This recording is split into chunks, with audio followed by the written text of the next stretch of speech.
Hi, నా పేరు B Janardhan Reddy. ఈ వీడియోలో మనము గోళాకార దర్పణాలకు సంబంధించినటువంటి పదజాలాన్ని నేర్చుకుంటాము. ముందుగా మనము కొన్ని దర్పణాలను చూద్దాం. ఇక్కడ కొన్ని పుటాకార దర్పణాలను మరియు కుంభాకార దర్పణాలను చూద్దాము. మనకు షాపులలో ఈ రకంగా లభిస్తాయి. మిర్రర్, దీన్ని కాన్కేవ్ మిర్రర్ అంటే ఇది పుటాకార దర్పణము. ఇది కూడా ఒక పుటాకార దర్పణము. మధ్యలో పలచగా ఉండి చివరలకు ఉబ్బెత్తుగా ఉంటుంది, మందంగా ఉంటుంది, మధ్యలో పలచగా ఉంటుంది. ఇది కూడా అదే.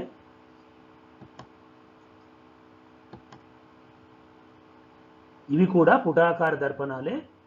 సాధారణంగా షేవింగ్ చేసుకునేటప్పుడు కానీ లేక మేకప్ చేసుకునేటప్పుడు కానీ ఈ పుటాకార దర్పణాలను ఉపయోగిస్తారు. ఎందుకొరకంటే మనకు ప్రతిబింబాలు పెద్దవిగా కనిపిస్తాయి. వాటి గురించి మనము తర్వాత నేర్చుకుంటాము. ప్రతిబింబాలు, వస్తువులు ఎక్కడ ఉంటే ప్రతిబింబాలు ఎక్కడ ఏర్పడతాయనే దాని గురించి తర్వాత క్లాసులలో వస్తాయి. సో ఇవి కొన్ని పుటాకార దర్పణాలు. ఇక్కడ కొన్ని కుంభాకార దర్పణాలను చూద్దాము. అలాగే కుంభాకార దర్పణాలు. ఇది ఒక కుంభాకార దర్పణము. మధ్యలో ఉబ్బెత్తుగా ఉంటుంది, అంటే మందముగా ఉండి చివరలకు పలుచగా ఉంటుంది అన్నట్లు. ఇది కూడా కుంభాకార దర్పణమే. నిత్య జీవితం లోపల ఈ కుంభాకార దర్పణాలను చాలా ఉపయోగిస్తుంటారు. వీటిని హాల్వేస్లలో అంటే సెల్లార్ పార్కింగ్ల లోపల మార్గాలు చాలా వక్రంగా ఉన్నప్పుడు మరి అవతల వైపు నుంచి ఎటువంటి వాహనాలు వస్తున్నాయి మనకు తెలియవు. కాబట్టి వాటిని తెలుసుకోవడానికి గోడలకు కానీ రూఫ్లకు కానీ వీటిని బిగిస్తారు. ఇవి కొన్ని కుంభాకార దర్పణాలు.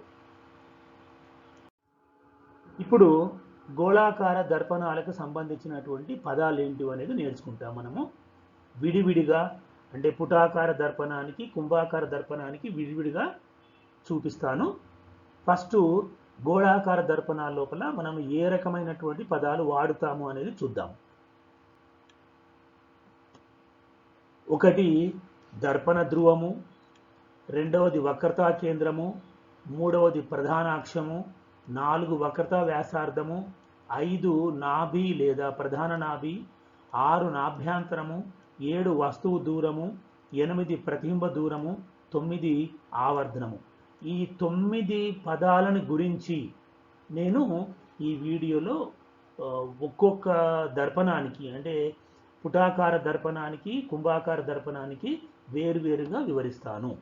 ఎందుకొరకంటే వీటిని మనము వచ్చే తరగతులలో క్లాసుల లోపల విరివిగా వాడుతుంటాం. కాబట్టి ఈ పదజాలానికి సంబంధించిన పరిజ్ఞానం పూర్తిగా మనకు అవసరం అవుతుంది. మొదటిది ధ్రువము. దీన్నే మనము దర్పణం యొక్క ధ్రువం అని కూడా అంటాము. మరి దేన్ని ధ్రువం అంటారంటే దర్పణం యొక్క మధ్య బిందువును, అంటే దాన్ని మనము జామితీయ కేంద్రం అని కూడా అంటాము. దాన్ని దర్పణ ధ్రువం అంటాము. దీన్ని పి అనే అక్షరం చే సూచిస్తారు. క్యాపిటల్ పి వాడాలి. సో ఇక్కడ చూడండి, మనం పుటాకార దర్పణానికి ధ్రువం ఎక్కడ ఉంటుందో చూద్దాం. ఇది ఒక ఇందాక మనం చూసాము, ఇది ఒక పుటాకార దర్పణము. దీనికి జామితీయ కేంద్రము అంటే ఇది మధ్య బిందువు అన్నట్టు ఇక్కడ. సో దర్పణం యొక్క మధ్య బిందువును మనము దర్పణ ధ్రువం అంటాము. లేక ఇది కూడా పుటాకార దర్పణమే. ఇది మరి ఇక్కడ ఈ బిందువును అంటే మధ్య బిందువును, దర్పణం యొక్క మధ్య బిందువును దర్పణ ధ్రువం పి అంటారు.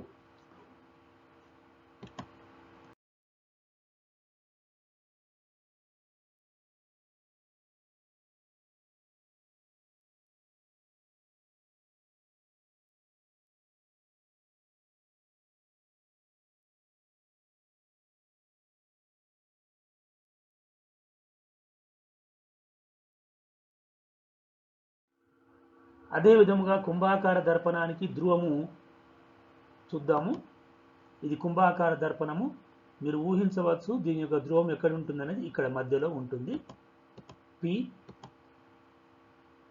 ఇప్పుడు ఇది కుంభాకార దర్పణము. ఈ రెండు కూడా కుంభాకార దర్పణాలే. ఇక్కడ దాని యొక్క ధ్రువం ఉంటుంది పి. దీన్నే మనము దర్పణం యొక్క అంటే కుంభాకార దర్పణం యొక్క గుర్తును ఉపయోగించి కూడా చూపించవచ్చును. ఈ గుర్తులే ఈ సింబల్స్నే మనము కిరణ చిత్రాలు గీసేటప్పుడు వాడుతాం కాబట్టి చూద్దాం. ఇది దర్పణ ధ్రువము.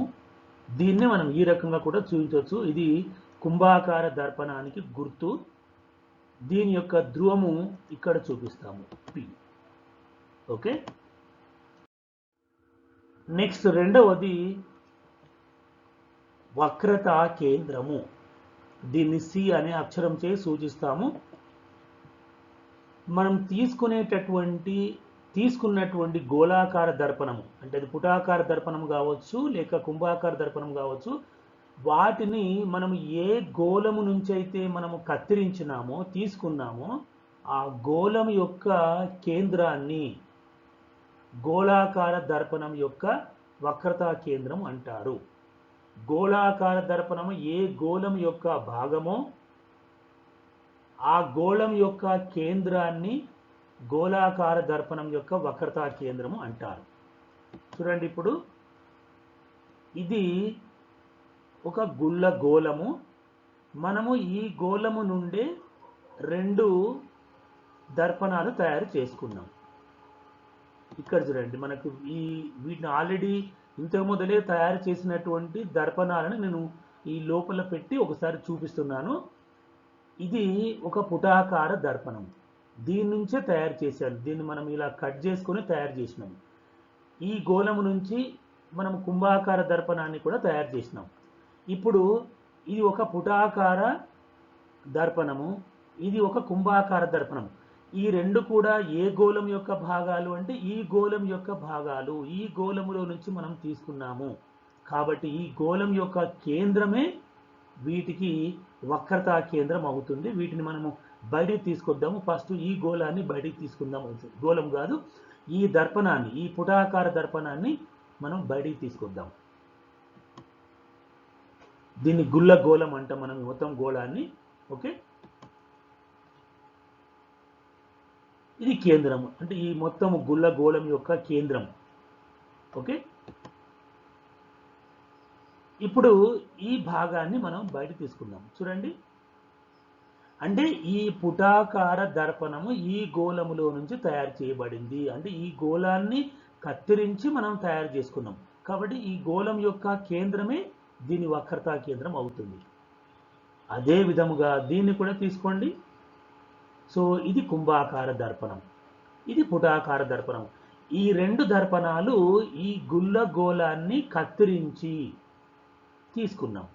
అంటే ఈ రెండు దర్పణాలు ఈ గోళం యొక్క భాగాలు కాబట్టి ఈ గోళం యొక్క కేంద్రాన్ని వీటి యొక్క వక్రతా కేంద్రాలు అంటారు.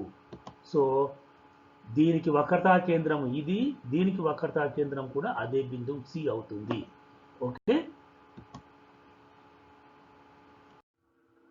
నెక్స్ట్ మూడవది ప్రధాన అక్షము. పుటాకార దర్పణానికి ప్రధాన అక్షం మనం గీస్తున్నాము. వక్రతా కేంద్రము మరియు దర్పణ ధ్రువం గుండా పోయే క్షితిజ సమాంతర రేఖను దర్పణం యొక్క ప్రధాన అక్షము అందురు. వక్రతా కేంద్రం అంటే సి, దర్పణ ధ్రువం అంటే పి. మరి సి పిల గుండా పోయేటటువంటి క్షితిజ సమాంతర రేఖను ఆ దర్పణం యొక్క ప్రధాన అక్షం అంటాము. చూద్దాం ఇప్పుడు. ఇది ఒక పుటాకార దర్పణము. ఓకే, ఈ బిందువు పి పోల్ దర్పణ ధ్రువము, ఇక్కడ సి దాని యొక్క వక్రతా కేంద్రము, పిసిల గుండా పోయేటటువంటి రేఖ.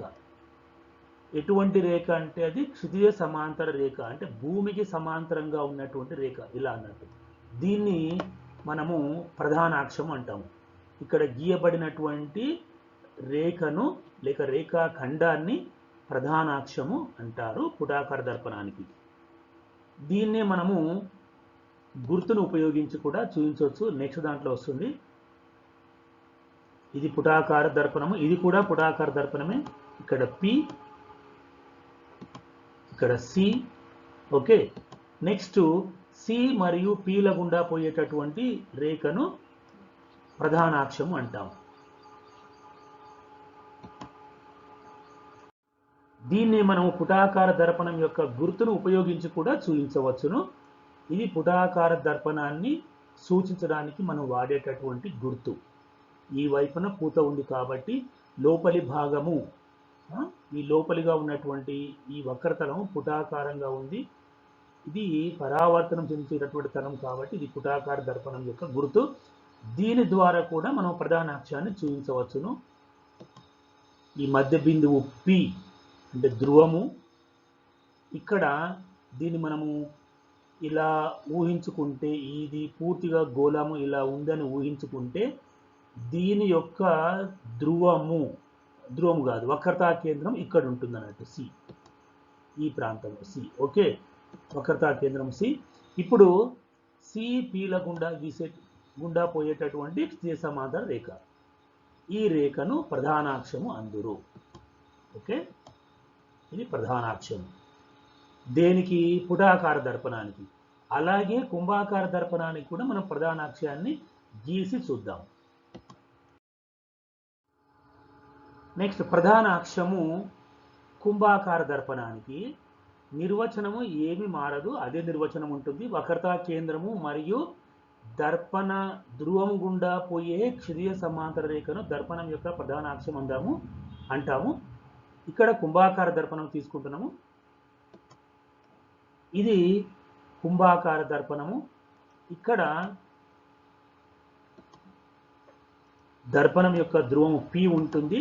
ఓకే, సి పీల గుండా పోయేటటువంటి క్షితిజ సమాంతర రేఖ, ఇది ప్రధానాక్షం ఎవరికి? కుంభాకార దర్పణానికి. అలాగే ఇక్కడ చూడండి, ఇది కూడా కుంభాకార దర్పణమే, పి సి. ఎందుకంటే పూత వెనుక వైపున ఉంటుంది, ఇది మనకు క్లియర్గా కనిపించడం లేదు, కానీ ఇక్కడ ఈ భాగం ఉబ్బెత్తుగా ఉంది, వెనుక భాగం లోపలిగా ఉంటుంది. సో సి సేమ్ దీని మాదిరిగా ఇది కూడా ఉంటుంది. సి పీల గుండా పోయేటటువంటి క్షితిజ సమాంతర రేఖ, ఈ రేఖను మనము ప్రధానాక్షము అంటాము. ఓకే, ఇది ప్రధానాక్షము ఎవరికి? కుంభాకార దర్పణానికి. దీన్నే మనము కుంభాకార దర్పణం యొక్క గుర్తును ఉపయోగించి కూడా చూద్దాం. కుంభాకార దర్పణం యొక్క గుర్తు ఇది. దీనికి ప్రధానాక్షాన్ని మనము చూద్దాము, ఎలా గీస్తాము.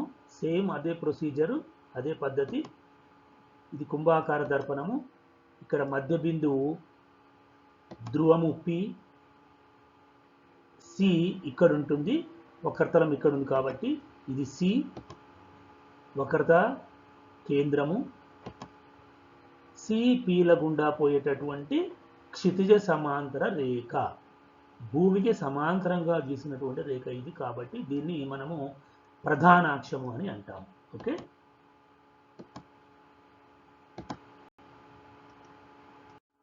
నెక్స్ట్ నాలుగవది వక్రతా వ్యాసార్థము. పుటాకార దర్పణానికి వక్రతా వ్యాసార్థాన్ని చూపిస్తున్నాను. సో వక్రతా వ్యాసార్థం అంటే సింపుల్, దర్పణ ధ్రువము పి మరియు వక్రతా కేంద్రము సిల మధ్య దూరాన్ని వక్రతా వ్యాసార్థము అందురు. దీనిని ఆర్ అనే అక్షరం చే సూచిస్తారు. చూడండి, ఇది గోళం, గుళ్ళ గోళం. దీని నుంచి మనము పుటాకార దర్పణాన్ని తయారు చేసినాం. అంటే దీంట్లో కొంత భాగాన్ని కత్తిరించి బయటి భాగానికి పూత పెట్టి మనం పుటాకార దర్పణాన్ని తయారు చేసుకున్నాం.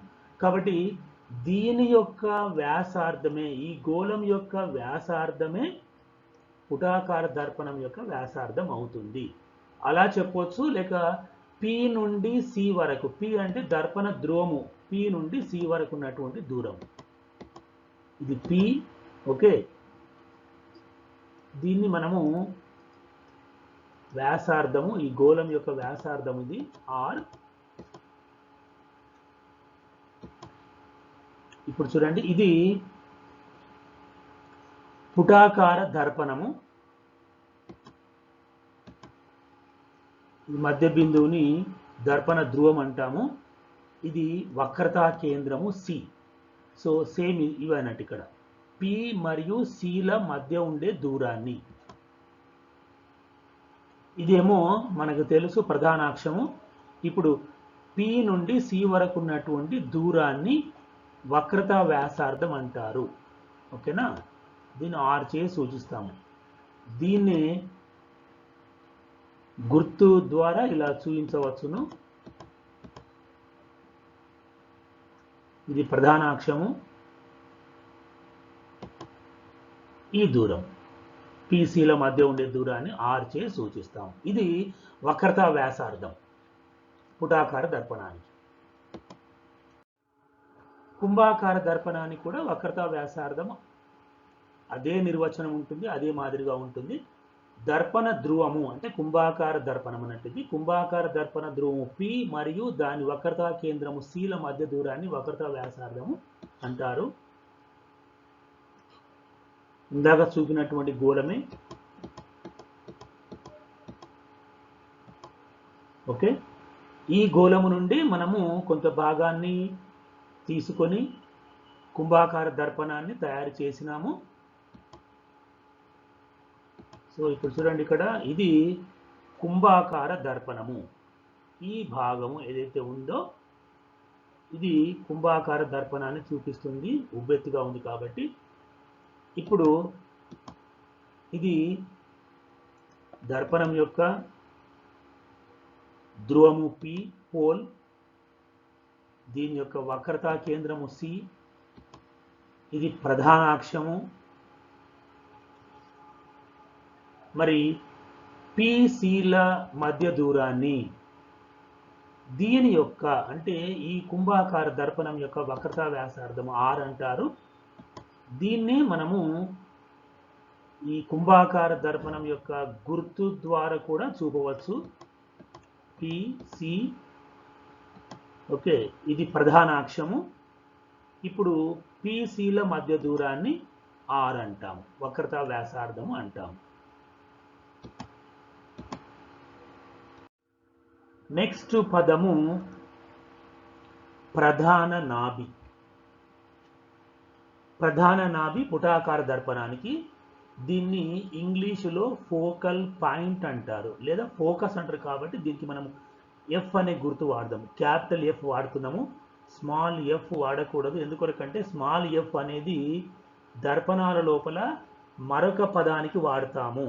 కాబట్టి don't use small F, capital F అనేది వాడాలి మనం ప్రధాన నాభికి. ఓకే, మరి ఇక్కడ పుటాకార దర్పణానికి ప్రధాన నాభిని ఎలా నిర్వచిస్తాము అనేది ఇక్కడ రాయడం జరిగింది.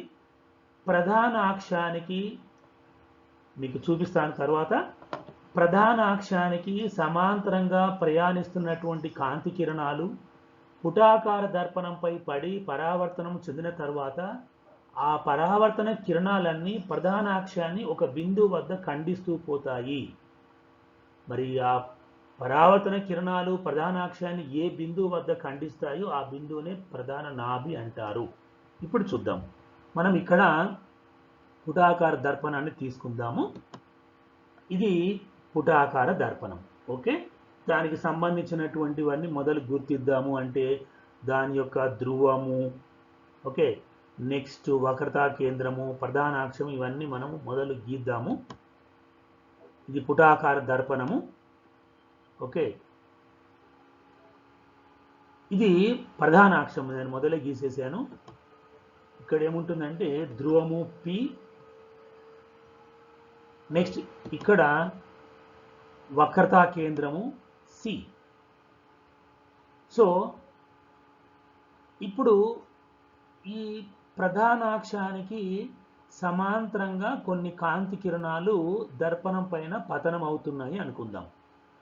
సమాంతర కిరణాలు ఎక్కడి నుంచి వస్తున్నాయి అంటే వస్తువు ఒకవేళ అనంత దూరం అంటే చాలా దూరంలో ఉన్నప్పుడు దాని నుంచి ఇక్కడికి వస్తున్నటువంటి కాంతి కిరణాలు, అంటే చాలా దూరం నుంచి వస్తున్నటువంటి కాంతి కిరణాలు మనము దాంట్లో కొంత భాగం తీసుకుంటే అవి సమాంతరంగా ఉంటాయి. ఇప్పుడు అనంత దూరం నుంచి వస్తున్నటువంటి కాంతి కిరణాలు ఇక్కడికి వచ్చేసరికి సమాంతరంగా కనిపిస్తాయి కాబట్టి ఆ సమాంతర కాంతి కిరణాలు ప్రధానాక్షానికి కూడా సమాంతరంగానే వస్తున్నాయి అనుకుందాం. మరి ప్రధానాక్షానికి సమాంతరంగా ఇలా వస్తున్నటువంటి కాంతి కిరణాలు పుటాకార దర్పణంపై పడి పరావర్తనము చెందుతాయి. మరి ఈ పరావర్తనము చెందిన తరువాత ఏమి జరుగుతుందో చూద్దాం. ఫస్ట్ సమాంతర కాంతి కిరణాలు తీసుకోండి. ఇవన్నీ సమాంతర కాంతి కిరణాలు. వస్తువు ఎక్కడో చాలా అనంతమైన దూరంలో ఉంది, దాని నుంచి ఈ సమాంతర కాంతి కిరణాలు ఇలా వస్తున్నాయి. 1, 2, 3. మన సౌలభ్యం కోసం నేను కొన్ని కాంతి కిరణాలు తీసుకున్నాను. ఈ కాంతి కిరణాలు ఒకదానికొకటి సమాంతరంగా ఉన్నాయి మరియు ప్రధానాక్షానికి కూడా సమాంతరంగా ఉన్నాయి. సో ఇప్పుడు ఈ కాంతి కిరణం తీసుకుందాం. దీనికి మనం ఏం చేస్తాము అంటే పరావర్తన కిరణాన్ని గీయాలి. మనందరికీ తెలుసు, పరావర్తన కిరణము గీయాలి అంటే మనం ఏం చేయాలి, లంబాన్ని గీసుకున్నాలన్నట్లు. అంటే ఇది ఈ కాంతి కిరణము ఇక్కడ పతనం అవుతుంది కాబట్టి మన లంబాన్ని గీయాలి. ఇక్కడ ఈ తల లంబం గీయాలి. సింపుల్గా మనము ఇక్కడ వక్రత వ్యాసార్థం ఉంది కదా, ఇది ఇక్కడ వ్యాసార్థం. ఈ వ్యాసార్థమే ఇక్కడ మనం వ్యాసార్థం గీసినాం అనుకోండి ఈ వక్రతలానికి, ఈ వ్యాసార్థమే లంబము అవుతుంది అన్నట్లు. సో ఈ కాంతి కిరణము ఇక్కడ పతనమైంది కాబట్టి ఇక్కడ మనము లంబాన్ని గీస్తాం, ఊహిస్తాం, ఇది లంబం అవుతుంది. మరి ఈ పతన కిరణము ఈ లంబముతో ఎంత కోణం చేస్తుందో అంతే కోణంతో పరావర్తనము చెంది ఇలా వస్తుందని అర్థం. అలాగే దీనికి కూడా మనము లంబము గీసి పరావర్తన కిరణాన్ని గీయొచ్చు. దీనికి లంబము అదే అవుతుంది కాబట్టి ప్రధానాక్షమే లంబం అవుతుంది కాబట్టి ఓకే, ఈ కిరణము ఇలాగే వెనక్కి వెళ్ళిపోతుంది. సో దీనికి కూడా మనం ఇలాగే, ఇది పతన కిరణము, దీనికి లంబము ఇలా గీస్తాం మనం. ఓకే, మరి పరావర్తన కిరణం ఇలా ఉంటుంది. సో దీనికి కూడా అలాగే. సో ఈ పతన కిరణాలన్నీ సమాంతర పతన కిరణాలన్నీ పుటాకార దర్పణం పైన పడిన తర్వాత ఇవన్నీ పరావర్తనం చెందుతాయి. చూడండి, పరావర్తనం చెంది ఎలా బయలుదేరుతున్నాయో అవి. ఓకే, ఇగో ఈ కాంతి కిరణము పరావర్తనం చెంది ఇలా బయలుదేరింది, ఈ కాంతి కిరణము పరావర్తనం చెంది ఇలా పోతుంది. నెక్స్ట్ ఈ ప్రధానాక్షము వెంబడి ప్రయాణించినటువంటి కాంతి కిరణము పరావర్తనం చెంది తిరిగి అదే మార్గంలో వెనక్కి వెళ్ళిపోతుంది. నెక్స్ట్ ఈ కాంతి కిరణము ఇలా పతనం అవుతుంది కాబట్టి ఈ రకంగా పరావర్తనం అయింది, ఈ కాంతి కిరణం ఇలా.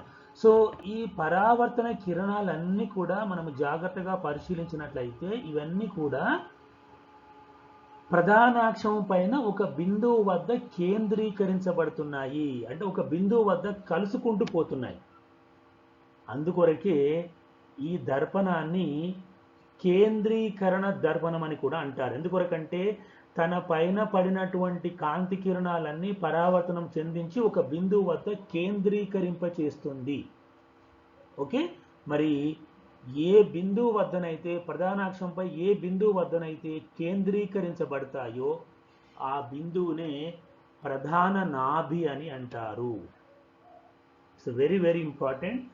ప్రధాన నాభి గుర్తుంచుకోండి, ప్రధాన నాభి ఎప్పుడు కూడా ప్రధానాక్షం పైనే ఉంటుంది, అది వేరే ఎక్కడ ఉండదు. ప్రధాన నాభి అనేది తప్పకుండా దర్పణ ద్రోము పి వక్రతా కేంద్రము శీల మధ్యనే ఉంటుంది.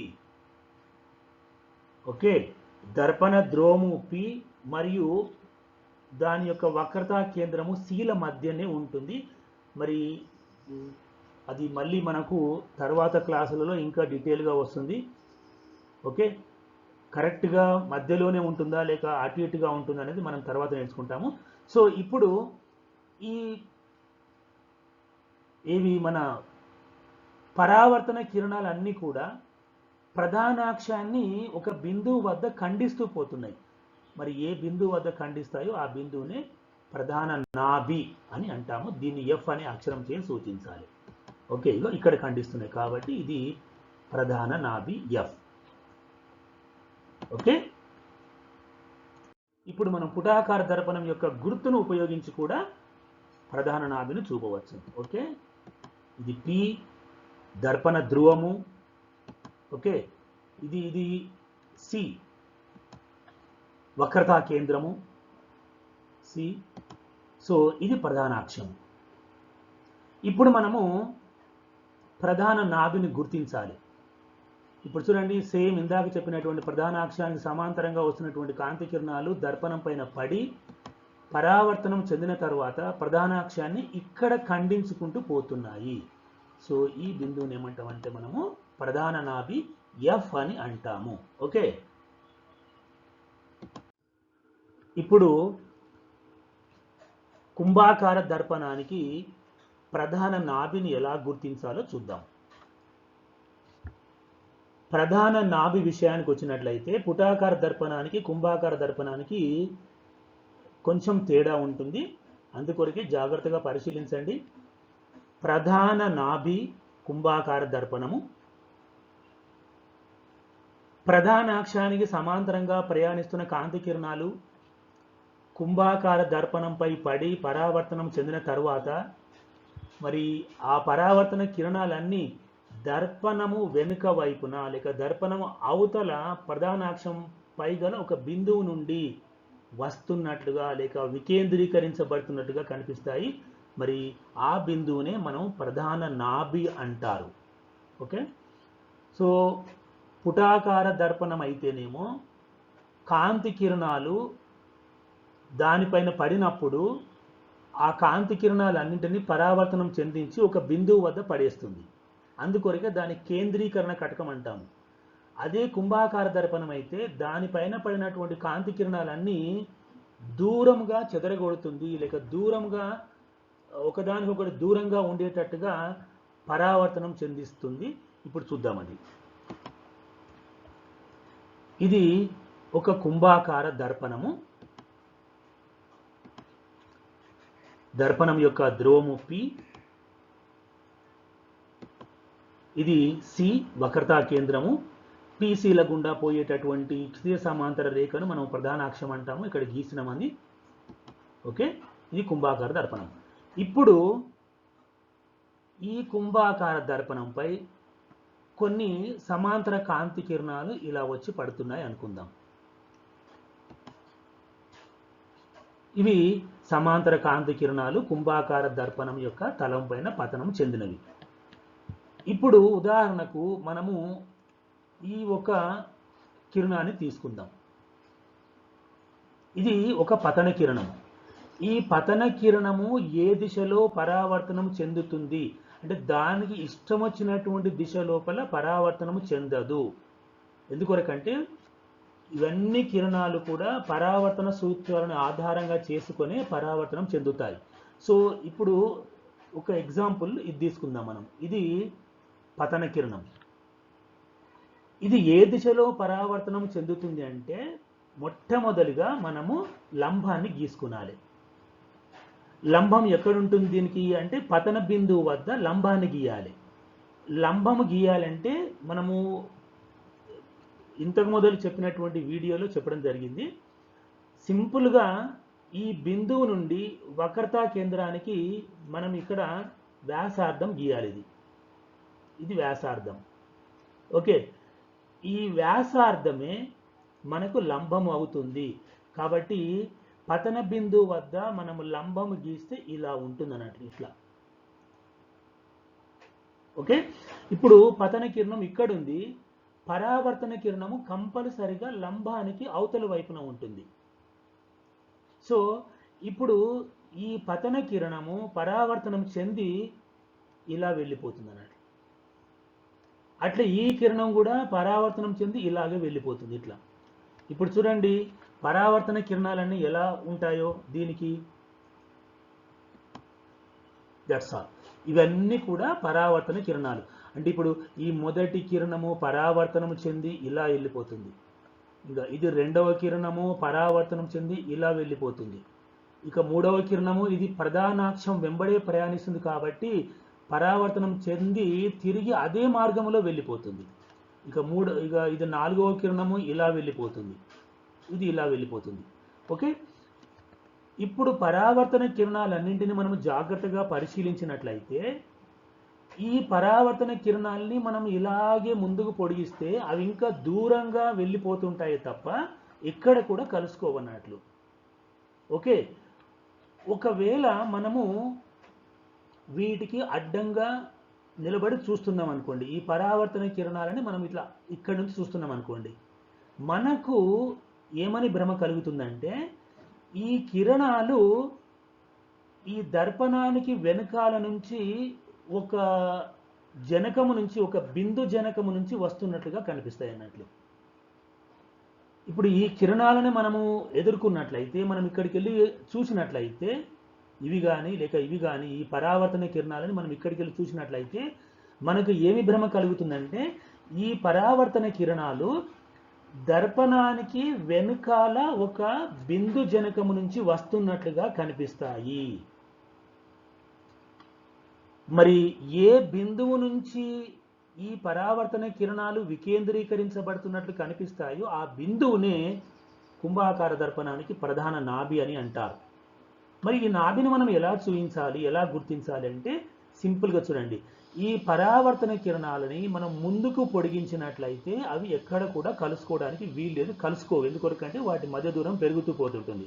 కానీ ఇవే పరావర్తన కిరణాలని మనం వెనక్కి పొడిగించామనుకోండి, ఈ వెనక్కి పొడిగించినటువంటి ఈ కాంతి ఈ కిరణాలన్నీ కూడా వెనక్కి పొడిగిస్తే అవన్నీ కూడా ఒక బిందువు దగ్గర కలుస్తాయి. అంటే ఈ పరావర్తన కిరణాలు ఈ బిందువు నుంచి వికేంద్రీకరించబడుతున్నట్టుగా కనిపిస్తాయి. ఓకే, చూడండి, ఇప్పుడు ఈ కాంతి కిరణం తీసుకున్నట్లయితే అది ఈ బిందువు నుంచి వస్తున్నట్టుగా కనిపిస్తుంది. ఈ కాంతి కిరణము, ఈ పరావర్తన కిరణము ఈ బిందువు నుంచి, అదే బిందువు నుంచి వస్తున్నట్టుగా కనిపిస్తుంది. అట్లే ఇది కూడా, ఇది కూడా, ఇది కూడా. సో ఈ పరావర్తన కిరణాలన్నీ కూడా ఈ బిందువు నుంచి వస్తున్నట్టుగా కనిపిస్తాయి. కాబట్టి ఈ బిందువును ప్రధాన నాభి అంటాము. దేనికి? కుంభాకార దర్పణానికి. ఇప్పుడు కూడా గమనించండి, ప్రధాన నాభి పీసీల మధ్యనే ఉంటుంది. ఓకే, ప్రధాన నాభి అనేది పీసీల మధ్యనే ఉంది ఇప్పుడు కూడా. సో ఈ ప్రధాన నాభి ఏదైతే ఉందో కుంభాకార దర్పణానికి, దీన్ని మిథ్యా నాభి అంటారు. మిథ్యా నాభి అంటే ఇది నిజంగా ఉండదు. ఎందుకొరకంటే ఈ పరావర్తన కిరణాలు నిజంగా కలుసుకోవడం లేదు, వాటిని మనం వెనక్కి పొడిగిస్తే ఇక్కడ కలుసుకున్నట్టుగా భావిస్తున్నాం అంతే. కాబట్టి దీన్ని మిథ్యా నాభి అంటారు. మరి దీనికి సంబంధించినటువంటి నాభ్యాంతరాన్ని కూడా దీనికి మీకు నెక్స్ట్ దాంట్లో వస్తుంది. నాభ్యాంతరము దీనికి రుణాత్మకంగా ఉంటుంది, ఆ తర్వాత వస్తుంది. సో ఈ రకముగా ప్రధాన నాభి కుంభాకార దర్పణానికి ఇలా చూపిస్తాం, ఇక్కడ ఉంటుంది అన్నట్లు. Okay, F. దీన్ని మనము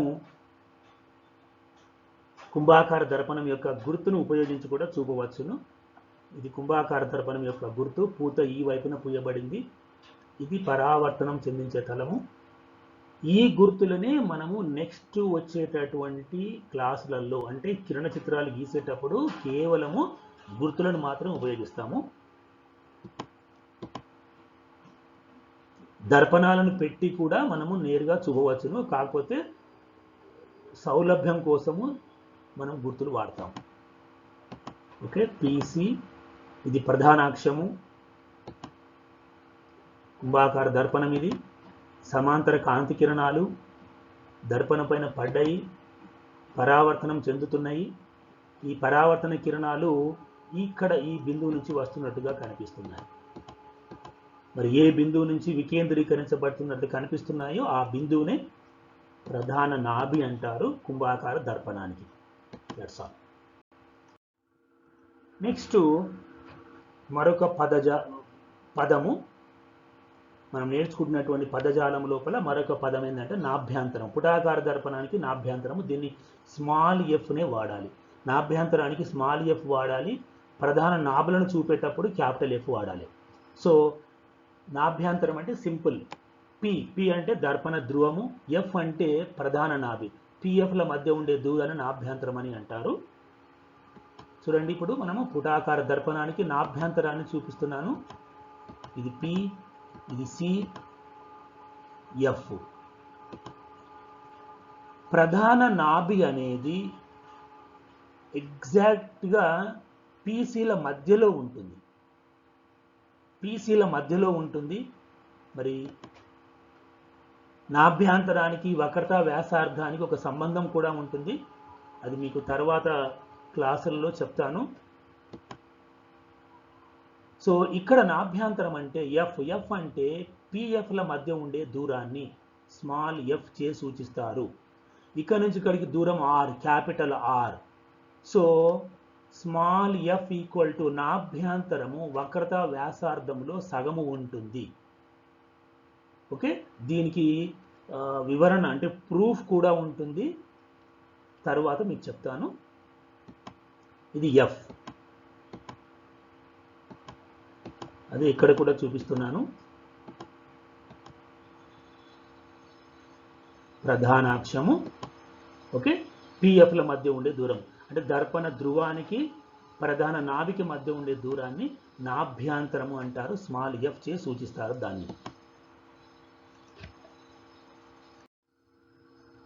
నెక్స్ట్ నాభ్యంతరము కుంభాకార దర్పణానికి ఇక్కడ కూడా అదే నిర్వచనం. పిఎఫ్ల మధ్య ఉండే దూరాన్ని నాభ్యంతరం అంటారు.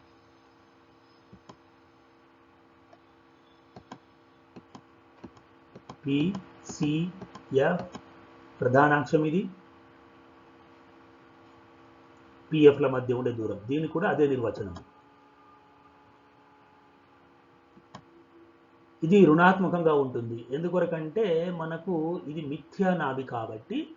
మరి కుంభాకార దర్పణం యొక్క నాభ్యంతరము ఎల్లప్పుడూ రుణాత్మకంగా ఉంటుంది. సంజ్ఞా సాంప్రదాయం అనేది ఒకటి ఉంటుంది, దాన్ని చెప్పేటప్పుడు మళ్ళీ మీకు వివరిస్తాను. ఇది గుర్తు ద్వారా చూపిస్తున్నాను.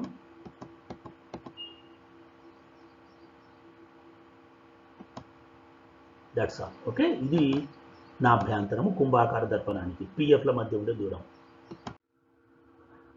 నెక్స్ట్ వస్తువు దూరము. ఈ పదములోనే ఉంది దాని యొక్క అర్థము. వస్తువు దూరం అంటే దర్పణ ధ్రువము నుండి వస్తువు గల దూరాన్ని వస్తువు దూరం అని అంటాము. అన్ని దూరాలను అంటే వస్తువు దూరాలు కావచ్చు, లేక ప్రతిబింబ దూరాలు కావచ్చు, లేక నాభ్యంతరం కావచ్చు, ఇవన్నీ కూడా దర్పణ ధ్రువము నుండే కొలవాలి. అది రూల్ అన్నట్లు. సంజ్ఞా సాంప్రదాయంలో వస్తాయి ఇవన్నీ కూడా. సో దర్పణ ధ్రువము పి నుండి వస్తువు గల దూరాన్ని వస్తువు దూరం అని అంటారు. ఓకే, నెక్స్ట్ మీకు వచ్చే దాంట్ల లోపల కటకాలు కూడా వస్తాయి. దర్పణాలు, కటకాలు ఈ రెండు కూడా వస్తువుల యొక్క ప్రతిబింబాల్ని ఏర్పరుస్తాయి. దర్పణాలేమో కాంతి పరావర్తనము ఆధారంగా వస్తువుల ప్రతిబింబాల్ని ఏర్పరిస్తే, కటకాలు కాంతి వక్రీభవనము ఆధారంగా ప్రతిబింబాన్ని ఏర్పరుస్తాయి. అవి తర్వాత నేర్చుకుందాం కటకాల గురించి. ఓకే, ఇప్పుడు చూడండి, వస్తువు దూరం అనేది నేను ఇక్కడ పుటాకార దర్పణాన్ని తీసుకొచ్చాను. ఓకే, ఇది పి, ఇది సి, మధ్యలో ఎఫ్ ఉంటుంది.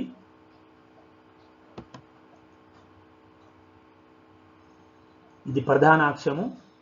సో వస్తువుని మనము ఈ వక్రతా కేంద్రం అంటే ప్రధానాక్షం పైన ఎక్కడైనా ఉంచవచ్చు.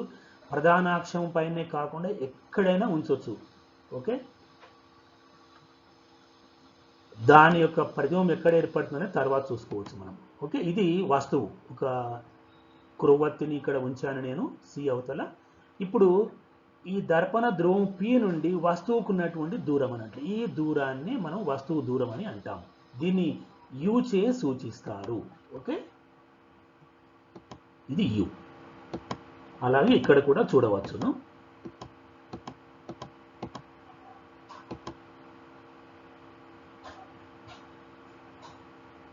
ఇక్కడ పెడదాం వస్తువుని మనము. ఓకే, వస్తువు అది యు, వస్తువు దూరం అంటాం. అదే విధంగా కుంభాకార దర్పణానికి కూడా వస్తువు దూరం, దర్పణ ధ్రువము నుండి వస్తువు గల దూరాన్ని వస్తువు దూరం అంటారు. ఇది కుంభాకార దర్పణము PCF.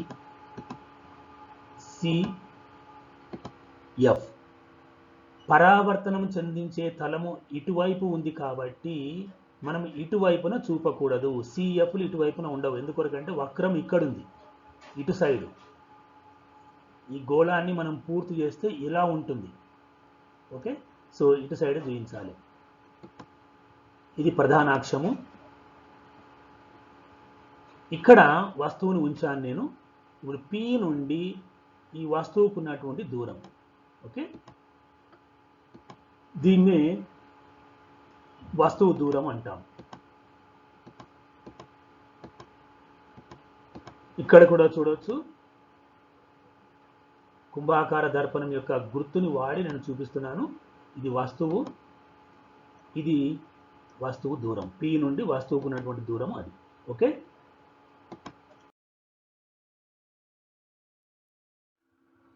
నెక్స్ట్ ప్రతిబింబ దూరము V.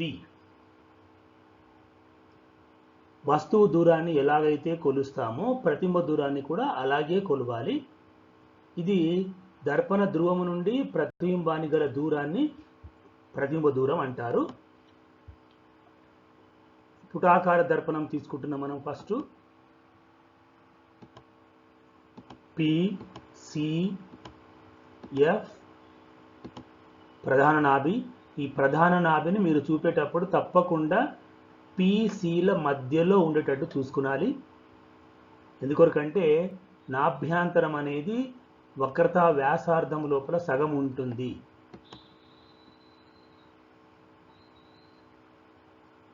ఇది ప్రధానాక్షము. వస్తువుని మనం ఇక్కడ C అవతల పెట్టినాం అనుకుందాము. దీని యొక్క ప్రతిబింబము OB అనేది వస్తువు ఇక్కడ ఏర్పడింది అనుకుందాము. IG అనేది ప్రతిబింబము.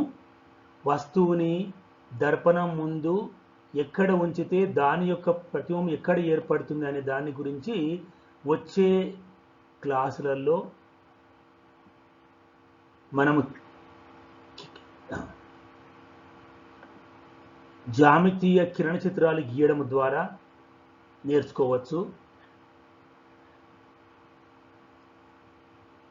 ఓకే, సో ఇక్కడ ఇది ప్రతిబింబం ఏర్పడింది. P నుండి I వరకు ఉన్నటువంటి దూరాన్ని ప్రతిబింబ దూరం అంటాము. దీన్ని V చే సూచిస్తారు. ఓకే, ఇది ప్రతిబింబ దూరము V.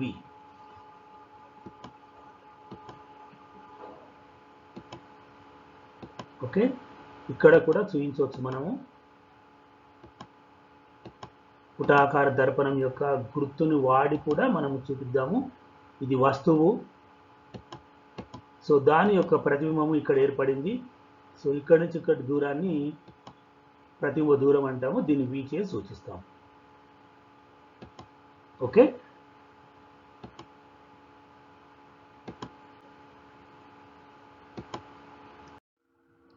నెక్స్ట్ ప్రతిబింబ దూరము V కుంభాకార దర్పణానికి. దర్పణ ధ్రువము నుండి ప్రతిబింబానికి గల దూరాన్ని ప్రతిబింబ దూరము అందురు. ఇది కుంభాకార దర్పణము PCF. ఇది ప్రధాన నాభి. వస్తువుని మనం ఇటువైపున ఉంచాలి, దర్పణానికి ఎదురుగా. ఇది వస్తువు. కుంభాకార దర్పణంలో ఒక ముఖ్య విషయం ఏంటంటే, కుంభాకార దర్పణము ముందు వస్తువును ఎక్కడ ఉంచినా సరే ఆ వస్తువు యొక్క ప్రతిబింబము దర్పణానికి వెనుకాల అవతలి వైపున ఎల్లప్పుడూ PFల మధ్యనే ఏర్పడుతుంది. నిటారుగా ఉంటుంది. అది మిథ్యా ప్రతిబింబం కాబట్టి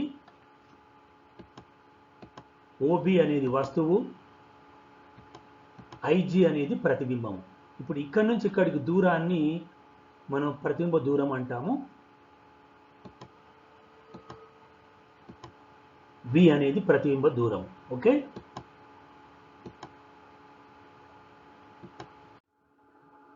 చివరగా ఆవర్ధనము అంటే ప్రతిబింబం యొక్క ఆవర్ధనము. ఆవర్ధనం అంటే చూద్దాం మనము. ప్రతిబింబ పరిమాణానికి మరియు వస్తువు పరిమాణానికి గల నిష్పత్తిని దాని ఆవర్ధనము అంటారు. కాబట్టి ఆవర్ధనము ఈక్వల్ టు ప్రతిబింబం యొక్క ఎత్తు బై వస్తువు యొక్క ఎత్తు అంటే HI/HO. దీన్ని m చే సూచిస్తారు, మ్యాగ్నిఫికేషన్ అంటారు దీన్ని. కాబట్టి మైనస్ ప్రతిబింబ దూరము బై వస్తువు దూరము అంటే m ఈక్వల్ టు -v/u. ఈ ఆవర్ధనానికి ఈ సూత్రం ఎలా వచ్చింది అనేది మనకు తర్వాత నిరూపిస్తాను.